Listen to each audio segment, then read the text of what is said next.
Good afternoon, everybody.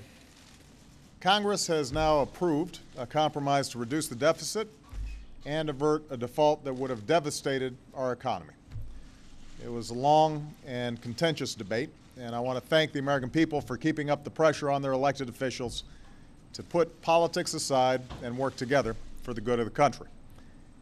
This compromise guarantees more than $2 trillion in deficit reduction. It's an important first step to ensuring that as a nation we live within our means.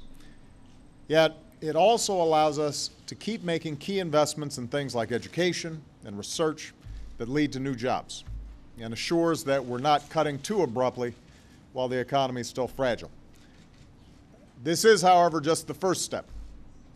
This compromise requires that both parties work together on a larger plan to cut the deficit, which is important for the long-term health of our economy. And since you can't close the deficit with just spending cuts, we'll need a balanced approach where everything's on the table. Yes, that means making some adjustments to protect health care programs like Medicare so they're there for future generations. It also means reforming our tax code so that the wealthiest Americans and biggest corporations pay their fair share. And it means getting rid of taxpayer subsidies to oil and gas companies and tax loopholes that help billionaires pay a lower tax rate than teachers and nurses. I've said it before, I will say it again. We can't balance the budget on the backs of the very people who have borne the biggest brunt of this recession. We can't make it tougher for young people to go to college, or ask seniors to pay more for health care, or ask scientists to give up on promising medical research because we couldn't close a tax shelter for the most fortunate among us. Everyone's going to have to chip in. That's only fair. That's the principle I'll be fighting for during the next phase of this process.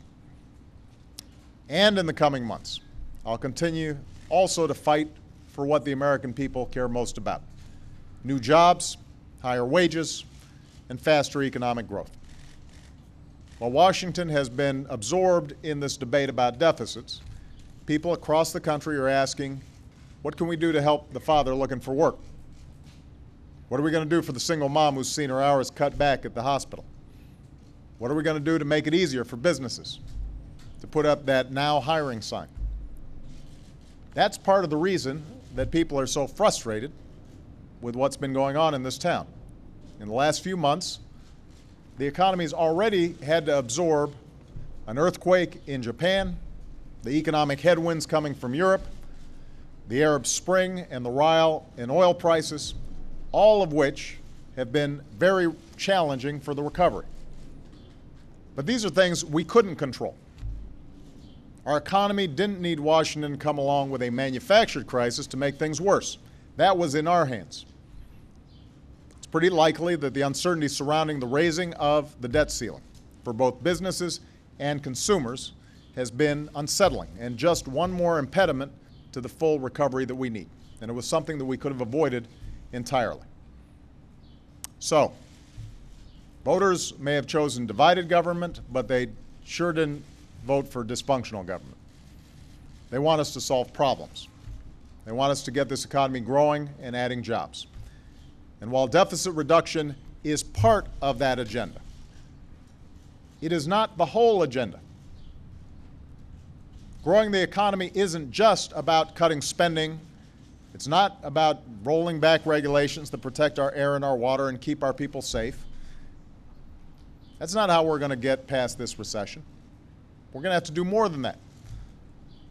And that's why when Congress gets back from recess, I will urge them to immediately take some steps, bipartisan, common sense steps, that will make a difference, that will create a climate where businesses can hire, where folks have more money in their pockets to spend, where people who are out of work can find good jobs.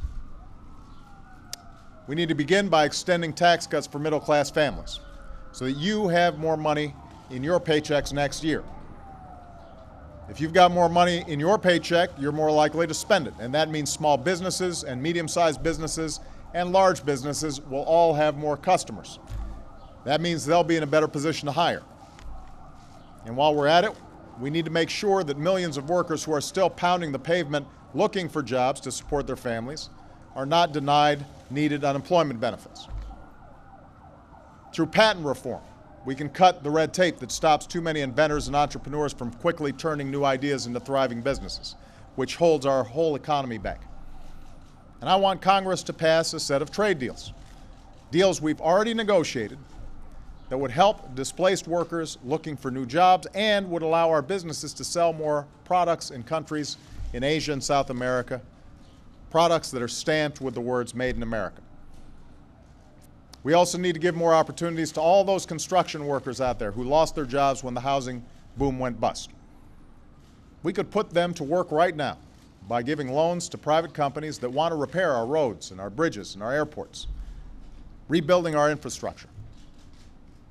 We have workers who need jobs and a country that needs rebuilding. An infrastructure bank would help us put them together.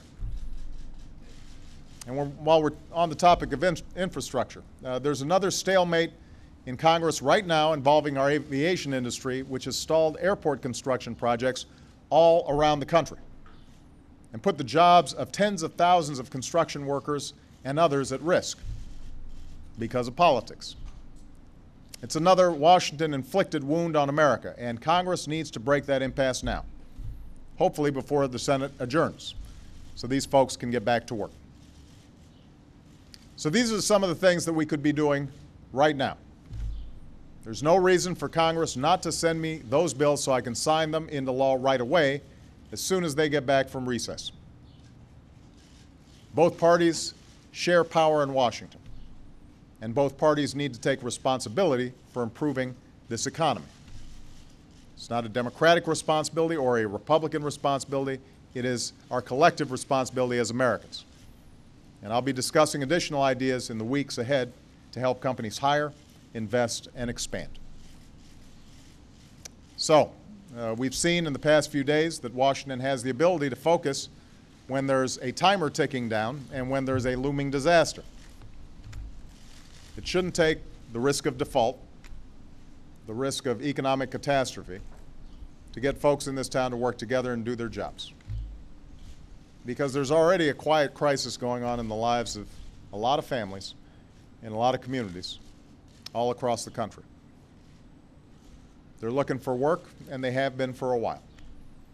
Or they're making do with fewer hours or fewer customers. Or they're just trying to make ends meet. That ought to compel Washington to cooperate. That ought to compel Washington to compromise, and it ought to compel Washington to act. That ought to be enough to get all of us in this town to do the jobs we were sent here to do. We've got to do everything in our power to grow this economy and put America back to work. That's what I intend to do, and I'm looking forward to working with Congress to make it happen. Thanks very much, everybody.